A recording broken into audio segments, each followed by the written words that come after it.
Le football européen assiste actuellement à l'ascension d'un joueur dont le potentiel ne fait plus aucun doute.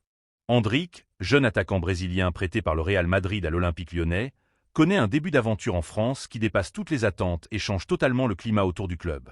L'enthousiasme qu'il a déclenché en seulement quelques rencontres relève presque de l'inédit pour un joueur de son âge, à peine entré dans sa majorité. L'élément déclencheur de cet engouement général fut une prestation exceptionnelle lors d'un match de championnat gagné 2-5 contre Metz. Au cours de cette rencontre, Endrick a non seulement inscrit un triplé, mais il a également provoqué un véritable basculement émotionnel dans les tribunes. Le public lyonnais, souvent exigeant et parfois impatient, s'est immédiatement identifié à sa manière de jouer, directe, créative et courageuse. L'Olympique lyonnais, dans un cycle sportif difficile depuis plusieurs saisons, n'avait plus connu un tel courant de positivité autour d'un joueur depuis longtemps. Son premier but a été une illustration parfaite de sa capacité à lire le jeu et à rester calme dans les moments cruciaux. Servi dans la surface, il a trouvé la solution en glissant le ballon d'un léger piqué au-dessus du gardien, sans précipitation. Cette action n'était pas seulement un but, mais une déclaration d'intention. Endrick n'est pas venu en Europe pour apprendre timidement, il est venu pour décider des matchs. Son second but a montré une autre dimension fondamentale de son talent, la puissance et la capacité à attaquer l'espace balle au pied. En duel direct, il a éliminé son défenseur puis ajusté une frappe sèche pour doubler la mise avant la pause. Cette action résumait sa maturité inhabituelle pour un joueur de 18 ans. Contrôle des émotions, agressivité contrôlée, absence de doute au moment de conclure. Enfin, le troisième but, inscrit sur pénalty, a représenté l'aspect mental.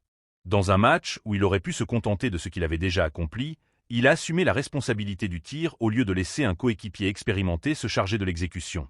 Cette attitude révèle une mentalité de leader que les dirigeants du Real Madrid suivent attentivement, car elle est précisément ce qui distingue les grands talents de ceux qui ne font que briller fugitivement. Mais l'impact d'Endrick ne se mesure pas uniquement en but. En 3 semaines à Lyon, il a transformé le vestiaire, dynamisé les séances d'entraînement et réactivé un enthousiasme populaire autour d'un club qui avait perdu son identité sportive. Les supporters chantent son nom, les médias le mettent en couverture et les réseaux sociaux multiplient les séquences montrant son agressivité positive sur le terrain, ses célébrations et ses sourires. C'est ce que beaucoup appellent désormais l'effet Endrick. Le Real Madrid, qui observe son évolution à distance, se retrouve dans une situation particulièrement favorable. Lorsqu'il reviendra à Madrid à l'issue de son prêt, il ne reviendra plus en tant que promesse lointaine sortie du football brésilien, mais en tant que joueur confirmé dans un championnat européen exigeant. Ces 6 prochains mois sont cruciaux à 3 niveaux. Sur le plan sportif, sur le plan médiatique et sur le plan de sa future place en sélection nationale.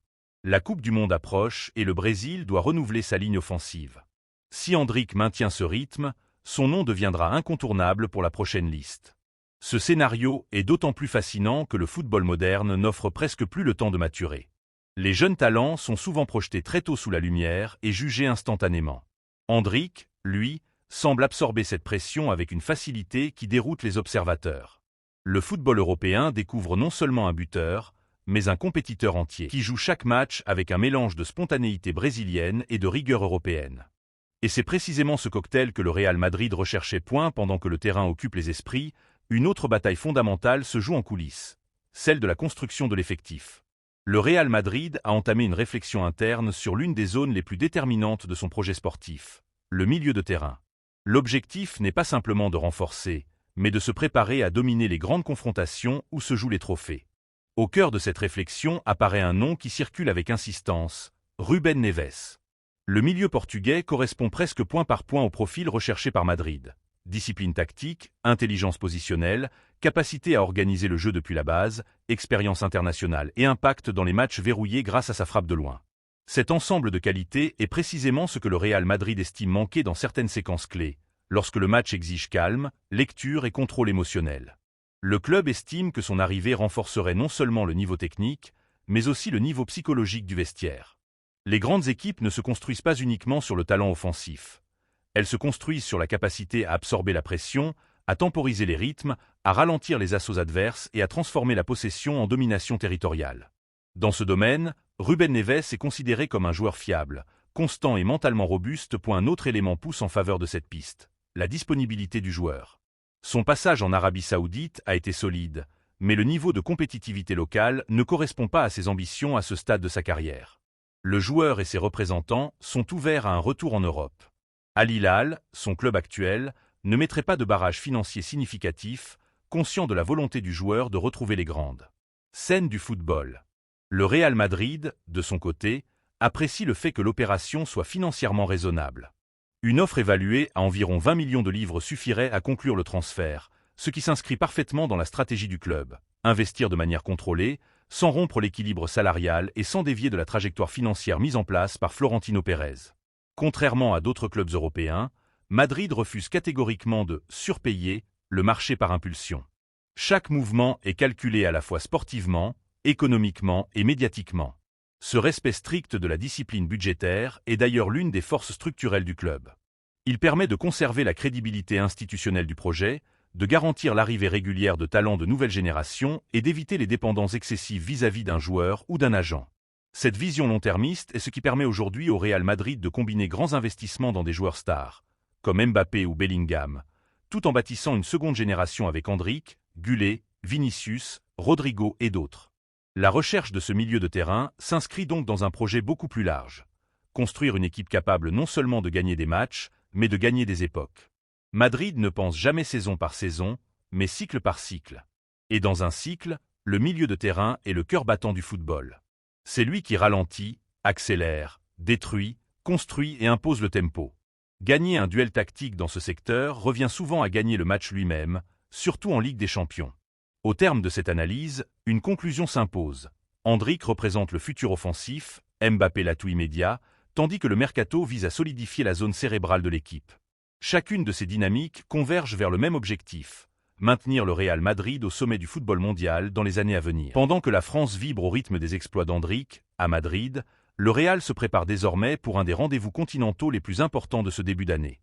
Après une victoire maîtrisée contre Villarreal, l'équipe d'Arbeloa a replongé immédiatement dans la préparation du match contre Benfica, un duel dont l'enjeu dépasse la simple qualification. Il s'agit de maintenir la dynamique d'un groupe qui aspire à aller loin en Europe. L'entraînement précédant le voyage à Lisbonne s'est déroulé dans une ambiance concentrée, attentive, sans excès d'intensité, mais avec une organisation millimétrée. Cette séance, décrite par le club comme modérée, avait un objectif clair: ajuster la dimension physique sans épuiser les organismes dans une phase de calendrier où chaque minute compte. Le Real Madrid sait qu'une mauvaise gestion de charge à cette période peut coûter cher en avril et mai lors des grandes nuits continentales. Cependant, tous les regards se sont portés sur Kylian Mbappé, qui s'est entraîné à l'écart du groupe. L'attaquant français a ressenti une gêne au genou, provoquant une certaine inquiétude dans le staff médical. À ce stade, sa participation contre Benfica reste incertaine, dépendante de son évolution dans les heures à venir. L'idée dominante est d'éviter un risque inutile, car le Real Madrid considère Mbappé comme une pièce stratégique non pas seulement pour un match, mais pour l'entièreté de sa campagne européenne. Sur le plan médical, la situation est contrastée. D'un côté, Militao et Mendy poursuivent leur rééducation individuelle, sans rechute mais sans accélération. De l'autre, Antonio Rudiger a effectué une partie de la séance avec le groupe, signe encourageant mais insuffisant pour qu'il soit convoqué à Lisbonne. Quant à Alexander-Arnold, son absence reste prévue sur la même durée. Le club espère récupérer ses deux défenseurs d'ici une semaine ou deux, ce qui ouvrirait des options tactiques essentielles lors de la prochaine